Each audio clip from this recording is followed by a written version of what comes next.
sometimes we say that the body is something very physical. Yeah? So physical in terms of, you can see it, there's nothing like that you need to imagine. We all have a body. But now when we say mind, okay, but how can I show you my mind right now? The only thing that you see is the body.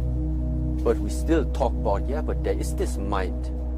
So in our tradition we say yes, because the mind is something that has no form. The body is the representation of form. So we have something formless and we have a form.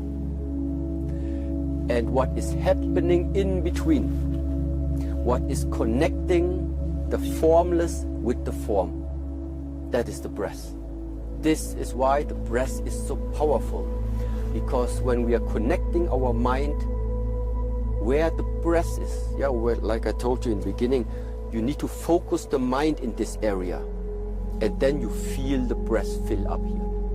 And when the air enters out or leaves the body again, you also follow with the mind.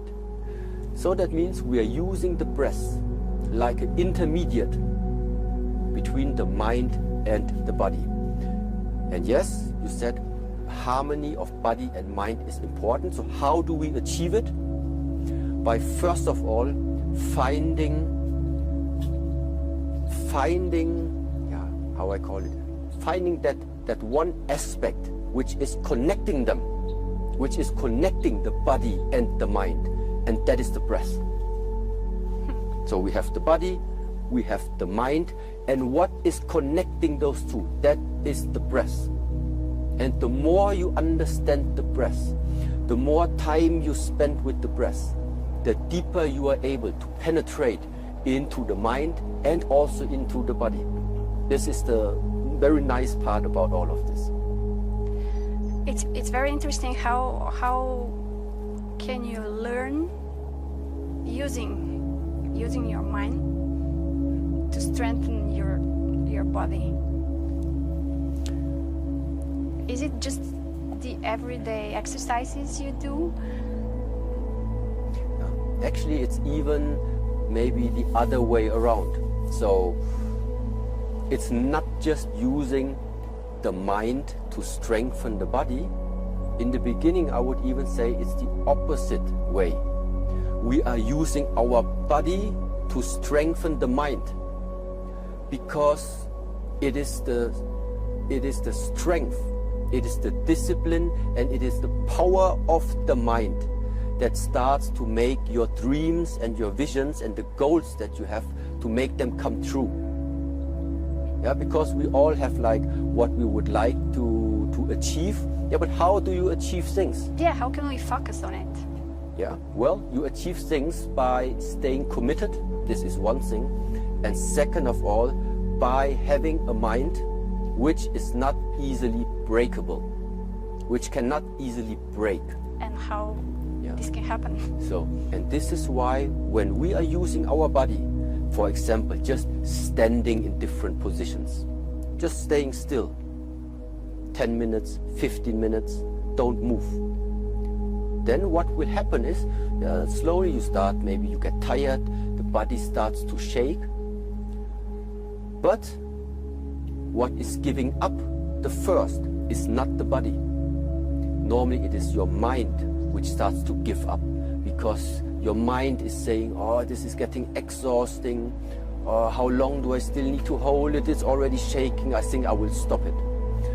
And this is exactly the point where now, because your mind is challenged, because your mind right now is like, now's the time where you decide. Either you really stay disciplined and stay strong, or you give up. How can we not give up? And how to stay focused? Yes. So, staying focused. What is giving up? Yeah, what is giving up is the mind. What for many people is giving up, what for many people is causing problems, what is causing the anxiety, what is causing that you have fear, what is causing that you're always worried about what will be, and all of these things are, what is the problem? The problem is the mind. The problem is the mind. So how do we solve it? By, first of all, learning more. What is the mind? Yeah, this is one very important aspect, to learn what is the mind. Because in the moment, in the moment where your relation to the mind becomes more clear, when you start to understand what the mind actually is, then you slowly start to get access to change all these things that are troubling you.